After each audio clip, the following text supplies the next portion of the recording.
हाँ सुनो, इधर बता रहा हूँ मैं। अगर आप टेस्ट पेपर का डिस्कशन नहीं देंगे ना तो क्या नुकसान आने वाला है बताता हूँ। हाँ तो दोस्तों, हम बात कर रहे थे कि पेपर का डिस्कशन आपके लिए क्यों जरूरी है, क्यों करना चाहिए आपको संडे टेस्ट पेपर का डिस्कशन, या किसी भी कोचिंग में आप पढ़ रहे हैं। लेट इट बी, मैं नहीं कह रहा हूँ कि आप इमेज क्लास में पढ़ रहे हैं, लेकिन जो संडे टेस्ट पेपर आपका होता है वो आपको क्यों कराया जाता है, पेपर एग्जैक्टली में कराए क्यों जाते हैं।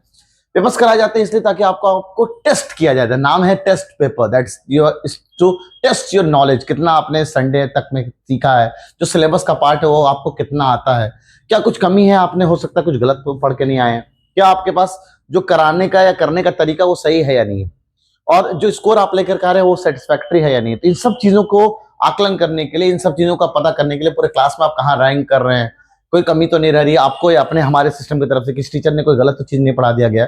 ऐसे बहुत सारी चीजों को आकलन, इस चीज का पता करने के लिए हम लोग जो है या बाकी कोचिंग्स या जो भी हैं आपका टेस्ट पेपर कराते हैं। अब जो टेस्ट पेपर आप करा रहे हैं, मेरे अपने हिसाब से मैं मानता हूं कि भाई टेस्ट पेपर इमेज क्लासेस का वन ऑफ द यूएसपी है कि मैं क्यों चाहता हूं इमेज क्लासेस में संडे टेस्ट पेपर का डिस्कशन हो। जब से इमेज क्लास फॉर्म किया, वन ऑफ द यूएसपी मेरा खुद का बनाया हुआ फीचर, बहुत सारे टॉपर्स ये बात बोल के जाते हैं कि सर डीपीटीज, डेली डीपीटीज मिलना हो या उसका डिस्कशन करना हो, ये तो अपने में बहुत सेकेंडरी है, बहुत अच्छा है इमेज क्लास की तरफ से कि वो डिस्कशन कराते हैं सब चीज का। लेकिन उनके हिसाब से जो सबसे अच्छा पार्ट जो संडे टेस्ट पेपर का डिस्कशन लगता है, तो संडे टेस्ट पेपर का डिस्कशन करना क्यों चाहिए। पहला कि हम जो टेस्ट पेपर का डिस्कशन करते हैं, उस टेस्ट पेपर के डिस्कशन में बेसिकली बच्चों को हर जो भी सब्जेक्ट लिया, उसका जामिया पैटर्न का पेपर हो या एमयू पैटर्न का पेपर हो या जामिया बीएचयू पैटर्न का पेपर हो, जिस भी एंट्रेंस की वो बच्चे तैयारी कर रहे हैं या फिर बीटेक की तैयारी कर रहे हैं, नीट की तैयारी कर रहे हैं, ह्यूमैनिटीज की तैयारी कर रहे हैं, उस सबका पेपर का डिस्कशन होना एकदम जरूरी है। पहला चीज आपको ये पता चलता है कि आप क्लास में कहां पे लाई कर रहे हैं, ताकि रिजल्ट बनाना एकदम आसान होता है। डिस्कशन में कहीं कहीं कोई गलतियां होती हैं, वो गलतियां इंप्रूव हो जाती है सिस्टम की तरफ से भी, और बच्चों को भी पता चल जाता है हाँ इसका आंसर गलत मार्क हो गया, पॉसिबिलिटी ह्यूमन एरर है, हो सकता है। दूसरी चीज कि आप लेट भी अपने स्कूल के या क्लास के टॉपर हैं या पूरे इमेज क्लास के बैच के टॉपर हैं, और आपके जामिया में 100 सवाल के मार्क्स आते हैं, 100 में आपके 11th एंट्रेंस में लेट भी आप 95 मार्क्स ला करके आप इमेज क्लास के ओवरऑल टॉपर चलते आ रहे हैं, और हर टेस्ट में आप 5 सवाल जो है वो मिस कर रहे हैं और आप टेस्ट पेपर का डिस्कशन नहीं दे रहे हैं। तो अगर टेस्ट पेपर का डिस्कशन में नहीं आ रहे तो ऐसे 5 सवाल आपके पास हर टेस्ट में एक्यूमुलेट हो रहे हैं जो आपको नहीं आता है। तो आप क्या करेंगे भाई, संडे टेस्ट पेपर छोड़ेंगे। अब 95 मार्क्स आपके हर टेस्ट पेपर में आ रहे हैं, आप इमेज क्लास में पर टॉप करते जा रहे हैं। ऐसे कितने टेस्ट इमेज क्लासेस आपका लेगा, मेरा अपना मानना है, और बच्चों को काउंट करके भी दिखा देता हूं कि इंट्रेंस के दौरान हम लोग करीबन 50 सवाल, 50 टेस्ट पेपर आपके लेते हैं। अब वो 50 टेस्ट पेपर में अगर हर टेस्ट पेपर में वो 50 सवाल छोड़ के आ रहा है, ठीक है, या डिस्कशन में पार्ट नहीं ले रहा, उसको इंप्रूव नहीं कर रहा है, ऐसे 50 टेस्ट में से अराउंड 250 क्वेश्चन होंगे। और क्या गारंटी है, हो सकता है अल्लाह करे ऐसा हो जाए, मैं दुआ करूंगा ऐसा ना हो, लेकिन हो सकता है कि वो 250 सवाल में से जब वो एंट्रेंस फाइनल डे एग्जाम देने जाए तो 250 सवाल में से पूरा का पूरा 100 सवाल वहीं से उठ करके आ जाए। तो जो अपनी इमेज क्लास का टॉपर बन रहा है वो कल को वहां पे 0 बटा सन्नाटा लेकर के आएगा। चलो कम से कम 50% ही पूछ ले, तब भी उसका सिलेक्शन नहीं होगा, क्योंकि 11th इंट्रेंस में अराउंड कट ऑफ 85 के आसपास है, 9th इंट्रेंस में अराउंड कट ऑफ 90 के आसपास है, और 6th इंट्रेंस में कट ऑफ 95 के आसपास है।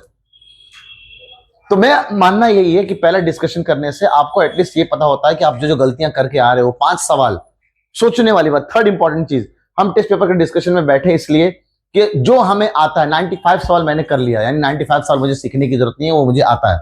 अभी भी ऐसे 5 सवाल है जो मेरे को नहीं आता, तो आप इमेज क्लासेस या कोई भी कोचिंग ज्वाइन किए हो, उसका टेस्ट पेपर का डिस्कशन कर रहे हो, वो इसलिए कर रहे हो जो तुम्हें नहीं आता है वही तो तुम सीखने आए हो मेरे दोस्त।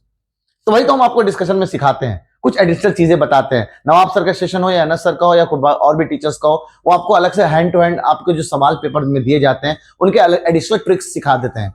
तो ट्रिक्स सीखने के लिए सवाल का होना जरूरी है, तो हम बहुत सारे ट्रिक्स सीख जाते हैं। हम पेपर को करना कैसे है इसके बारे में जानते हैं, इसलिए हम आपको सिखाते हैं। कुछ टेस्ट पेपर देने के बाद we will guide you how to attempt a paper. Topper paper को अटेम्प्ट कैसे करता है, लगे हाथ। क्या आपको उस दिन स्विमिंग पूल में कूदवाया जाएगा जब आपका फाइनल एंट्रेंस होगा? क्या आपको कुश्ती कराई जाएगी? क्या आपसे रेसलिंग कराई जाएगी? नहीं, उस दिन भी आपको टेस्ट लिया जाएगा। तो हम इतने सारे टेस्ट देने के बाद भी अपने आप को अगर हम इंप्रूव नहीं कर रहे हैं, इसका मतलब यह है कि हमारा टेस्ट देना बेकार है। तो आपको अपने आप को इंप्रूव करना है। दैट्स व्हाई टेस्ट पेपर देने के बाद हम आपको एनालिसिस शीट और एनालिसिस चार्ट दे रखे हैं। जो भी मार्क्स आ रहे हैं उस सबको लिखो, अपने अंदर की गलतियां के लिखो, ताकि अगले टेस्ट पेपर में आने से पहले आप उन गलतियों को देख करके आओ। तो टेस्ट पेपर का डिस्कशन हमारे इमेज क्लासेस में, हमारे इमेज क्लास के बच्चों के लिए ये इतना जरूरी है, जैसे आप समझ लो खाना खा रहे हो और सिर्फ चावल लिया है, और खाने का मजेदार तभी आएगा जब दाल और बाकी चीजें, घी या या पनीर या फिर शाही पनीर और बाकी चीजें उसके साथ मिलाई जाए, तो आपके सक्सेस में जो सक्सेस का तड़का है वो लगाता है आपका ये संडे का टेस्ट पेपर, जो आप टेस्ट पेपर देते हैं। और उस टेस्ट पेपर में पूरी कमियां, खाना परफेक्ट तैयार होता है जब आप संडे टेस्ट पेपर का डिस्कशन करने के बाद उसको एनालाइज करते हैं। तो संडे टेस्ट पेपर में आप अपने पेपर के एनालिसिस भी करते हैं कि ओवरऑल मार्क्स कितने आ रहे हैं बाकी बच्चों के, बाकी बच्चे कहां स्टैंड कर रहे, कौन सा सवाल टफ था जो मैंने कर डाला। तो इन सब चीजों का ख्याल रखते हुए मेरी उम्मीद है कि आप हमारे से जब जुड़े हैं तो इमेज क्लासेस का ये जो संडे टेस्ट पेपर का जो पेपर है उसका जो हम डिस्कशन कराते हैं, किसी भी Sunday test paper discussion miss नहीं होता है। इनकेस कभी इमरजेंसी में मिस होता है तो उसका हम दूसरा वे रिकॉर्डेड लेक्चर हो या बच्चों से डिस्कस करके उसको हम सब चीजें करेक्ट करवा देते हैं। तो आप भी अगर इमेज क्लास का पार्ट बनना चाहते हो और इस संडे टेस्ट पेपर का फायदा उठाना चाहते हो तो ये नंबर दे रखा है 8077938908, इस पे कॉल करिए, व्हाट्सअप करिए और हमारे बैच को ज्वाइन करिए। ऑनलाइन मोड हो या ऑफलाइन मोड हो, हम एमबीयू है, जामिया है, बीएचयू है, 6 entrance, 9th entrance, 11th entrance, foundation batches class 5 से लेकर के क्लास 12 तक, नीट हो, जेईई हो, ह्यूमैनिटीज हो, कॉमर्स हो, सबकी तैयारी, एमयू बीटेक हो, बीएससी नर्सिंग हो, सबकी तैयारी हम लोग कराते हैं ऑनलाइन मोड और ऑफलाइन मोड में, दोनों में। तो अगर आप इंटरेस्ट रखते हैं और हमारे इस टेस्ट पैटर्न का पूरा फायदा उठाना चाहते हैं, रिजल्ट का फायदा उठाना चाहते हैं, हम रिजल्ट भी एक नहीं 3 वे में रिजल्ट को दिखाते हैं। एक ऑफलाइन के बच्चों का अलग रिजल्ट, ऑनलाइन के बच्चों का अलग रिजल्ट और एक कंबाइंड रिजल्ट में हम लोग कट ऑफ भी मेंशन करते हैं। अगर इस तरह का पेपर आता तो कट ऑफ क्या जाता। तो आप भी अगर इस बैच में जुड़ना चाहते हैं तो हमारा नंबर पे कॉल या व्हाट्सएप करें और हमारे बैच को ज्वाइन करें। मिलते हैं नए नेक्स्ट वीडियो के साथ। टिल दिन चैनल को सब्सक्राइब करना ना भूलें ऐसे बहुत ही शानदार वीडियो के साथ, ताकि आपके एंट्रेंस की तैयारी में आपकी कोई कमी ना रहे और इमेज क्लासेस भी आपके साथ खड़ा रहे। अल्लाह हाफिज।